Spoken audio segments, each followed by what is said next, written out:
हरपल जियो का drama serial masher की आने वाली एपिसोड बहुत ही ज्यादा इंटरेस्टिंग होने जा रही है। आप लोगों को दिखाया जाएगा फौजिया को इस बात का पता चल चुका है कि अब्दुर्रहमान जो कि आयमा से मोहब्बत नहीं करता, अब तो फौजिया का काम भी आसान हो जाएगा। वो अब्दुर्रहमान के पास जाकर कहती है कि आयमा मानी से मोहब्बत करती है। आयमा ने ये शादी सिर्फ और सिर्फ अपने घर वालों के दबाव पर आकर की थी। अब भी आयमा छुप छुप कर जाकर मानी से मिलती है। ये बात सुनकर अब्दुर्रहमान कहता है कि ऐसा नहीं हो सकता, फौजिया तुम ये सब कुछ क्यों कर रही हो? तुम्हें क्या लगता है कि इस तरह मैं ऐसे छोड़ दूंगा और तुमसे शादी कर लूंगा? तो ऐसा कभी नहीं हो सकता। फौजिया ये बात सुनकर कहती है कि तुम मुझसे शादी करो या ना करो, लेकिन जो कुछ सच है मैं तुम्हें बता रही हूँ। आयमा तुम्हारे साथ धोखा कर रही है, वो तुम्हारी इज्जत है, तुम्हारी बीवी है। इस तरह मानी के पास जाने का क्या मकसद हो सकता है? तुम अच्छी तरह से जानते हो कि वो दोनों एक दूसरे से मोहब्बत करते हैं। ये बात सुनकर एक बार फिर अब्दुर्रहमान कहता है कि ऐसा नहीं हो सकता, वो मेरे साथ कभी भी ऐसा नहीं कर सकती। जो कुछ हो चुका है, इतना सब कुछ हो जाने के बाद मैं नहीं चाहता कि अब इसके बारे में तुम ऐसी वैसी कोई भी बात करो।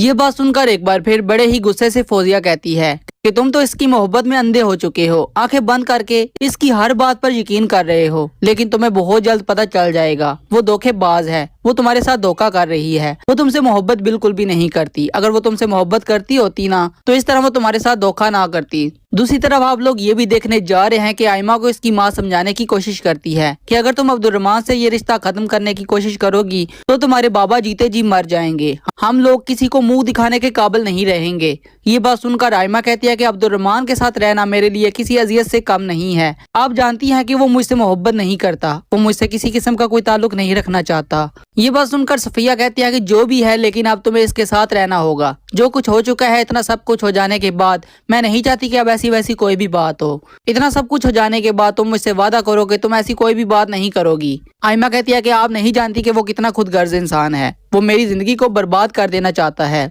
और वो मुझसे बदला ले रहा है। सफिया ये बात सुनकर कहती है कि कौन सा बदला? तुम्हें किसी किस्म की कोई गलतफहमी हो रही है। तुम्हें इस बारे में नहीं सोचना चाहिए। मैं नहीं चाहती कि अब तुम ऐसी वैसी कोई भी बात सोचकर अपने आप को अजियत दो। आयमा कहती है कि आप लोग मुझे इस दलदल में धकेल रहे हैं। आप लोगों को लगता है कि मैं इसके साथ खुश रह पाऊंगी, तो ऐसा कभी नहीं हो सकता। अब्दुर्रहमान के साथ मुझे रिश्ता खत्म करना ही पड़ेगा। तो उसकी माँ कहती है कि तुम पागल तो नहीं होगी, ऐसा कभी नहीं हो सकता, तुम ऐसा कभी भी नहीं कर सकती। आयमा, अगर तुमने ऐसा कुछ भी सोचा तो बहुत बुरा होगा। तुम अपने बाबा को अच्छी तरह से जानती हो ना, वो कभी भी तुम्हें ये सब कुछ करने नहीं देंगे।